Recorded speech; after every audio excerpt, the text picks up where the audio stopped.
much. We want to show you right now some computer-generated animation from East Central High School. And with us is Bob Fromme. He is the teacher there with 3 of his students. And Bob, set up the first piece of animation we're going to see. This first clip is called Three Blind Mice, and it's in response to an assignment that we have where they just take a nursery rhyme or fairy tale, something traditional, and they have to give it a new twist. And it is by Thomas Moxagimba. All right, let's take a look at Three Blind Mice. 3 blind mice, 3 blind mice, see how they run, see how they run. They all ran after the farmer's wife, who cut off their tails with a carving knife. Did you ever see such a sight in your life as 3 blind mice, 3 blind mice? That's Thomas Moxagemba's 3 Blind Mice. And Thomas, maybe you could explain to people who don't know anything about the process how it works. You just basically come up with some characters. I had the mice. At first I had actual living like mice, but I didn't like how they looked, and I thought it might be neat if I had like the computer mice.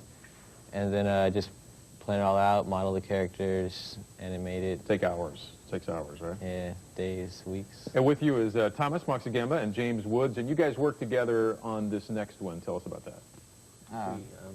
We did this one to make fun of our teacher because he wanted us to come up with projects all the time, and he always told us to stop playing our CDs.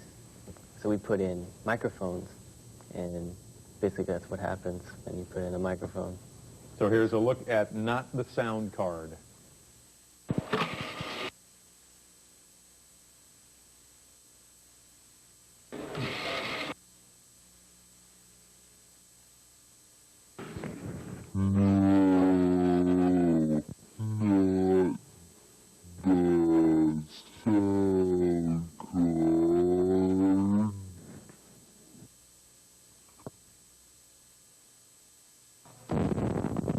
Nice. And Bob Fromme, you look better in the digital animation than you do maybe in real life. Tell us about that one and how you work together to collaborate on that.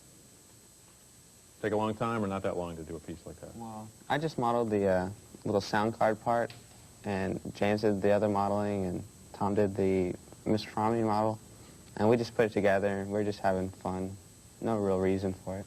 But the next one, called End of Terror, this is something you have a message with. There's no message at all. I was just trying to learn how to do animation, and it's pretty corny. Is it like doing a video game, it seems? Pretty much. I was just fooling around with it. All right, well, let's take a look at End of Terror by Stephen Moxagemba.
Stephen Muxagemba's End of Terror. And is it the toughest part to come up with all those Star Wars, to imagine all those Star Wars-like things, or to do the actual process of the digital animation? Well, the hardest part is animating for me. I mean, the modeling is pretty simple, I guess. It didn't really take too long, maybe about 4 weeks. And where do you come up with the ideas for those things? I don't know, television, Just playing around and... pretty much. All right. Thanks very much, Stephen Muxagamba. And now our last piece comes from San Antonio College, where John Onderdonk teaches radio, TV, and film. Let's take a look at that piece right now.